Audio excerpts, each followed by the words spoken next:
Seguimos com o Liberdade de Opinião, agora com a advogada Gisele Soares, que substitui o jornalista Alexandre Garcia, que também está de folga hoje e amanhã. Gisele, bom dia, bem-vinda. Bom dia, Lu. Bom dia, Sidney. Bom dia, Alexandre. E bom dia, meu malvado favorito. Que bom vê-lo de volta, Tiago Anastácio. Uma pena que não seja um debate, mas eu vou contrapor aqui algumas das suas colocações. Certamente irá. Vamos seguir então, Gisele.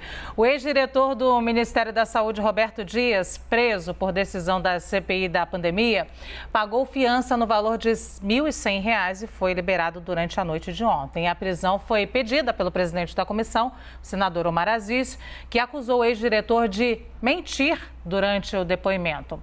A ordem foi dada após áudios do celular de Luiz Paulo Dominguete serem revelados pela CNN e colocarem em xeque a versão de Roberto Dias de que foi acidental o encontro em que Dominguete afirma ter recebido um pedido de propina. Vamos ouvir. Rafael, tudo bem? A compra vai acontecer, tá? Nós estamos na fase burocrática. E em off, só você sabendo, quem vai assinar é o Dias mesmo, tá? Caiu no colo do Dias e a gente já se falou, tá? E quinta-feira a gente tem uma reunião para finalizar com o Ministério. Eu queria ver se vocês combinaram alguma coisa para encontrar com o Dias. Rafael, acabei de sair aqui do Ministério, tudo redondinho. O Dias vai ligar para o Cristiano e conversar com o Herman, né? Ainda hoje, tá? Ele tá afinando essa compra em várias reuniões aqui, já cientificando a turma que a vacina já está à disposição do Brasil, tá? Então ele vai ligar pro Cristiano, aí o Cristiano e o Hermes se acertam com ele lá como é que vai ser esse processo de compra, documentação, pagamento. Se o pagamento for AstraZeneca, melhor ainda, viu? Gisele, eu queria primeiro sua análise, então, sobre o depoimento do Roberto Ferreira Dias e se você acha que houve realmente falso testemunho. Não, Luciana, eu nesse ponto concordo com o Tiago, não houve falso testemunho. Infelizmente, a CPI, ela realmente não se atém ao rigor técnico que deveria ser próprio de toda a investigação. Uma investigação, ela tem um objetivo específico, então ela precisa apurar determinados fatos. E quais fatos? Eventuais desvios, ações ou omissões do governo federal com relação ao enfrentamento da pandemia. E aí, com este objetivo, com este objeto, então é que são feitos os depoimentos, são colhidos os documentos. Infelizmente, a CPI se perdeu, como bem disse o Tiago, se tornou realmente um grande espetáculo, político e, por conta disso, não se atém ao rigor técnico das investigações e aí perde oportunidades importantes de efetivamente apurar indícios de autoria de possíveis crimes ou provas da materialidade delitiva desses crimes. Ontem foi justamente uma perda dessa oportunidade. Dias fez declarações que antagonizaram outras declarações e depoimentos e até provas apresentadas anteriormente. O correto seria, então, a promoção, eventualmente, de uma acariação ou a nova oitiva e reperguntas a esses depoentes para que se pudesse apurar quem falou a verdade, quem mentiu, ou eventualmente que se apurasse que os dois mentiram ou até que os dois falaram a verdade.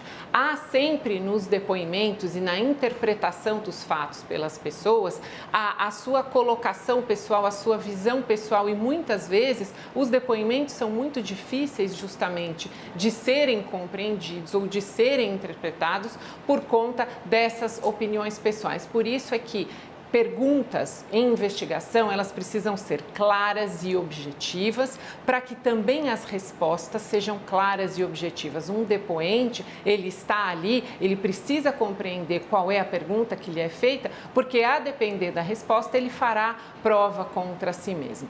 O que houve ontem e o comportamento do senador Omar Aziz ao prolatar a prisão foi, na verdade, um comportamento similar ao de um pai que dá uma bronca no filho. Diz, olha, se comporte, e a criança continua com peraltice, se comporte, estou avisando, te dei uma chance, te dei outra chance, vá para o seu quarto. Foi isso que aconteceu ontem, infelizmente, uma tentativa desesperada, como a CPI acaba perdendo credibilidade ao longo dos depoimentos depoimentos porque se perde completamente no seu objeto. Então, a CPI já discutiu se Copa América deveria acontecer ou não, fez manifestações opinativas contrárias aos militares que corretamente responderam à altura e se posicionaram, e até é curioso que o senador Omar Aziz tenha reagido como se tivesse sido atacado pelas Forças Armadas, o que não aconteceu. As Forças Armadas responderam à altura de uma manifestação desrespeitosa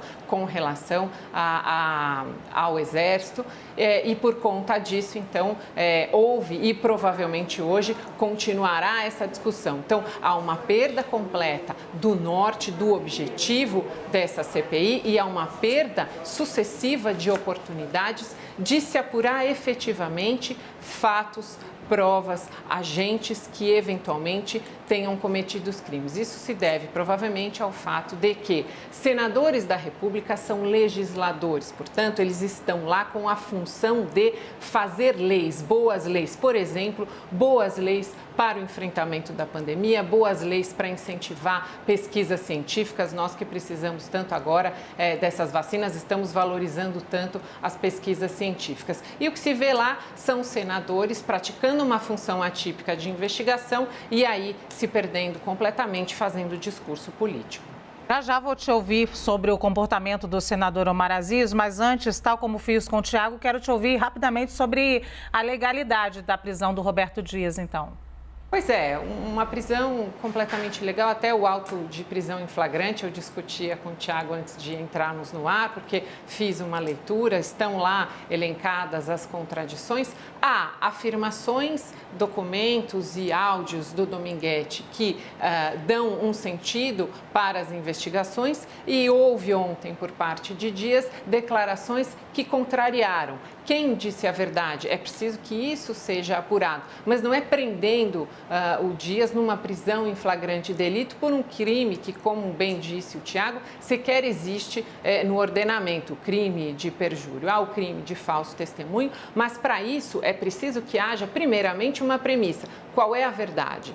A verdade é esta? Então, se essa pessoa contrariou essa verdade, aí sim ela praticou o crime de falso testemunho. O fato de termos dois depoimentos ou provas contraditórias não significa necessariamente o falso testemunho do segundo depoente. É preciso que se apure, porque qual é o foco aí, Luciana? É a propina, é o crime da corrupção. Este é que deveria ser o elemento-chave e é sobre esse fato é que devem recair todas as perguntas, é que se deve fazer uma apuração mais aprofundada.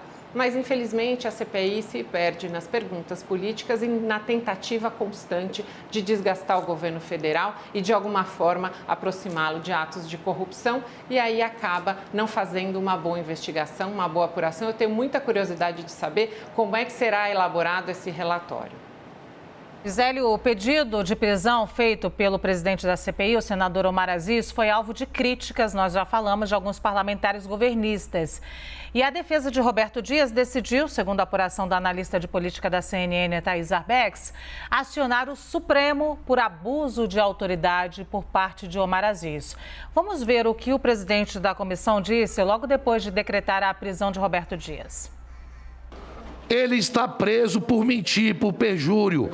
E se eu estiver tendo abuso de autoridade, que a advogada dele ou qualquer outro senador me processe.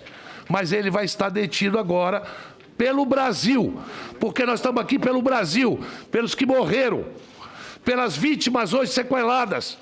Nós não estamos aqui para brincar, não, de ouvir historinha de servidor que pediu propina. Isso que está acontecendo não vai acontecer mais. E todo depoente que estiver aqui, que achar que pode brincar, terá o mesmo destino dele. Ele que recorra na justiça, mas ele está preso e a sessão está encerrada.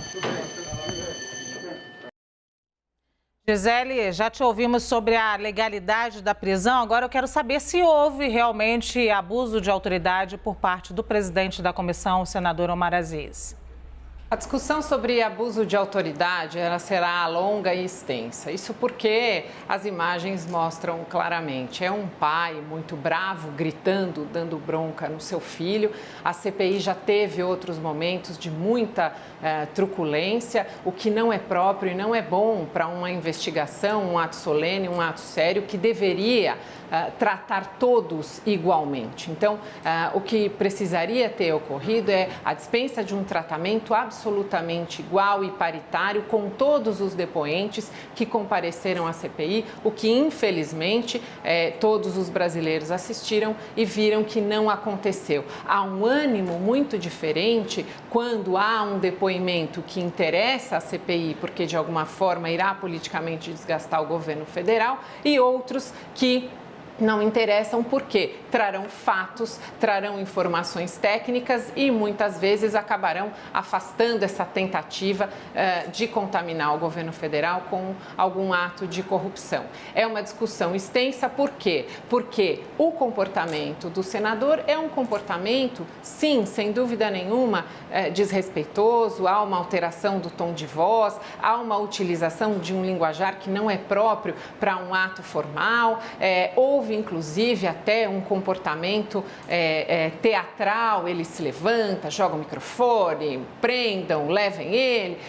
Então, foi muito mais um espetáculo, infelizmente uma prisão de uma legalidade absolutamente questionável, e aí é interessante porque o tipo penal dos crimes de abuso de autoridade, o primeiro deles é justamente essa decretação de prisão ou de medida privativa de liberdade de forma excessiva, de forma abusiva. Há que se verificar se houve esse excesso. Há a prerrogativa do senador para fazer a prisão em flagrante? Sem dúvida nenhuma. Pela legislação brasileira, todo brasileiro está autorizado a fazer uma prisão em flagrante se o crime está sendo cometido naquele momento presencialmente. Então, pode sim um senador se lançar da sua prerrogativa e pode sim decretar a prisão. Essa situação fática e todo esse contexto é que precisa ser analisado para que se verifique se não houve algum abuso, se não houve algum excesso, se era necessária essa prisão, se ela tem essa fundamentação legal, porque o crime do qual o depoente foi acusado sequer existe formalmente, houve ali uma atecnia por parte do senador ao fazer a formalização, ao verbalizar a formalização da prisão, depois no auto de prisão em flagrante, com mais detalhamento, a seleção de todas as contradições. Eu fiz a leitura das contradições, é bastante discutível se houve ou não este excesso, mas sem dúvida nenhuma que são cenas, que são imagens que chocam até pela violência das palavras e pela desigualdade de tratamento com outros depoentes que vieram anteriormente. Então, houve uma escalada no comportamento do presidente e ele disse, então, fez aquele discurso de que é pelo Brasil e que mandou prender porque a CPI não é chacota. Então, parece mais que ele usou o Dias como um exemplo pedagógico, como disseram alguns senadores, para tentar trazer credibilidade de volta para a CPI. Gisele, falamos bastante sobre o dia de ontem, mas hoje, daqui a pouco, a CPI da pandemia retoma os trabalhos com o depoimento de Franciele Fantinato, que acaba, inclusive, de chegar ao Senado. Nós estamos com imagens de agora há pouco. Ela chegou ao Senado, a Franciele, que tem a prerrogativa hoje de ficar em silêncio na comissão. Deve aguardar ainda o senador Omar Aziz e os senadores fazerem aquele preâmbulo lá. Eles começam aquelas discussões, provavelmente, sobre o dia de ontem, e daqui a pouco ela vai entrar também lá na sala da comissão. Ela é enfermeira e epidemiologista e pediu para deixar o cargo de coordenadora do Programa Nacional de Imunizações. A publicação de sua exoneração constou no Diário Oficial da União ontem. E aí eu quero te ouvir, Gisele, o seguinte: qual é a tua expectativa para o depoimento da Franciele hoje? O que ela acha? Você acha que ela vai usar da prerrogativa de ficar em silêncio? E especialmente depois daquele dia tenso de ontem, né? Pois é, imagine a expectativa da Franciele para fazer o depoimento hoje com toda aquela gritaria e aquelas cenas terríveis de ontem. E se nós puxarmos pela memória, o tratamento também desrespeitoso com outras mulheres que compareceram à CPI.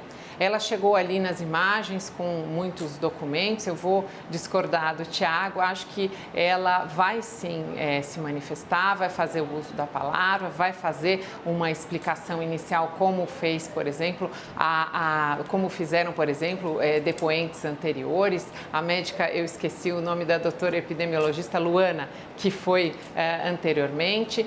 Há, inclusive, uma possibilidade de acareação entre Franciele e a doutora Luana por conta de discordâncias técnicas das duas com relação à vacinação das grávidas. A Franciele que fez uma defesa pela combinação de vacinas, então que a segunda dose das vacinas fossem aplicadas a grávidas, não necessariamente da mesma marca da primeira dose que já tinha sido aplicada. Vamos aguardar para ver se vai mesmo acontecer essa acareação, mas eu acredito que hoje a Franciele venha para sim fazer um depoimento, para sim esclarecer os fatos. Ela que já vem com um habeas corpus, então já tem uma proteção, certamente virá acompanhada por advogados. Que bom se ela fizer os depoimentos, é preciso que sim, ela traga esclarecimentos, ela que inclusive já teve pela CPI a quebra do seu sigilo telefônico e do seu sigilo telemático. Então, a Franciele já tem essa relação, a CPI já tem informações sobre os seus telefones, e-mails, enfim, mais informações sobre ela por conta dessa quebra ocorrida anteriormente, e hoje, então, ela virá esclarecer. Eu fico sempre curiosa para saber quais são os fatos, efetivamente, que ela, à frente do Programa Nacional de Imunização, trará para que haja uma relação, um nexo de causalidade com o objeto dessa investigação, que são ações ou omissões do governo federal com relação ao enfrentamento da pandemia. Nós que estamos em campanha de vacinação, temos recebido, eu inclusive já fui vacinada, Tiago também. Então, estamos plenamente recebendo vacinas, exercendo essas campanhas de vacinação. O governo federal fez uma distribuição, envio tanto de recursos financeiros como também de equipamentos para estados e municípios para o enfrentamento da pandemia. Eu fico sempre bastante curiosa para entender exatamente quais são os fatos que a Franciele poderá esclarecer, que efetivamente contribuirão para o objeto da pandemia e não para o objeto, da investigação e não as perguntas políticas que sempre virão certamente para tentar desgastar mais uma vez e mais um pouco o governo federal. Gisele Soares, sempre muito bom conversar com você. O nosso tempo acabou justamente porque já vai também começar a CPI da pandemia, mas é sempre muito bom conversar com você. E amanhã a gente tem mais papo, né? Amanhã temos mais, Lu. Muito obrigada, um beijo a todos. Talvez um dia mais calmo hoje na CPI, né? Quem sabe? Vamos esperar. Vamos esperar. As opiniões emitidas pelos comentaristas do quadro não refletem necessariamente a posição da CNN.